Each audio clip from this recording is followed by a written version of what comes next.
सतलोक में जाने के बाद प्रत्येक प्राणी, प्रत्येक जीव हंस कहलाता है, हंस। और वहां जाने के बाद प्रत्येक का जो शरीर बनता है वो, जैसे हमें यहां शरीर मिला है ये कच्चा है, किसी कारण से भी विनाश को प्राप्त हो जाता है। वहां जो शरीर मिलेगा वो कभी विनाश को नहीं प्राप्त होगा। उसमें नाड़ी तंत्र नहीं है, उसके अंदर ब्लड प्रेशर, शुगर, कैंसर आदि कोई रोग नहीं होता। वहां वृद्ध अवस्था नहीं है और वहां सदा युवा रहते हैं। जब बच्चे होते हैं ऐसे आपका परिवार होगा और बच्चे होंगे, और एक स्थिति ऐसी आती है कि वो युवा होने के बाद फिर युवा ही रहेंगे, वो सदा वृद्ध नहीं होते। और इतने शुद्ध विचार हैं, किसी चीज का अभाव नहीं है, किसी वस्तु का अभाव नहीं वहां पर। यहां तो एक हीरा आपने शायद किसी ने जीवन में देखा भी नहीं होगा, हीरा। और वहां सतलोक के अंदर हीरों के तो पहाड़ हैं, जैसे यहाँ पत्थर के पहाड़ हैं, वहां हीरे ठोकरों में रले मिलेंगे आपको। और दूधों की दरिया बहती है, सदाबहार वृक्ष हैं, किसी चीज का अभाव नहीं, जहां बैठो कुछ खाओ।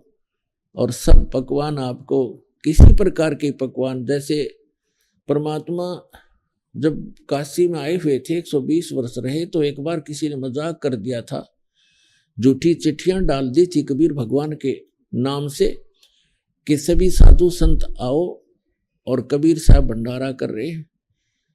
और उस समय लीला कर रहे थे, दाता एक गरीब कति एक सिंपल भगत की झोंपड़ी में रहा करते थे, 2 समय का मुश्किल से आहार होता था, और जिसके द्वार पर 18 लाख व्यक्ति आ गए। तो वो परमात्मा स्वयं गए अपने निज स्थान सतलोक में, और वहां से 9 लाख बैलों के ऊपर बने बनाई जलेबी, कचौड़ी, पकौड़ी, दही, बड़े, बूंदी, लाडू, सब कुछ भरकर, दाल, चावल, खांड, खीर, सब कुछ बने बनाया, और यहाँ सेकंड में लाता रहे। तो वहां सब वस्तुएं आपको उपलब्ध हैं। तो वहां कोई राग नहीं, कोई द्वेष नहीं।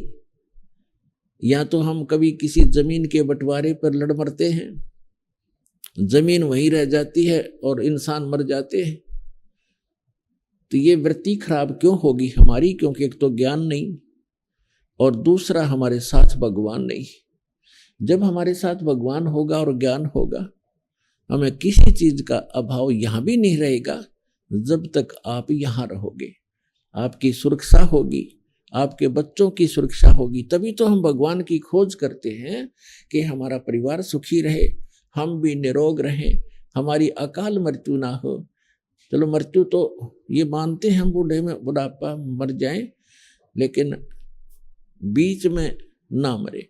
तो ये इस गंदे लोक में भी, इस नासवान स्थल पर भी, उस अविनाशी परमात्मा कबीर जी की शरण में आने के उपरांत ही हम ये सुख भी प्राप्त कर सकते हैं।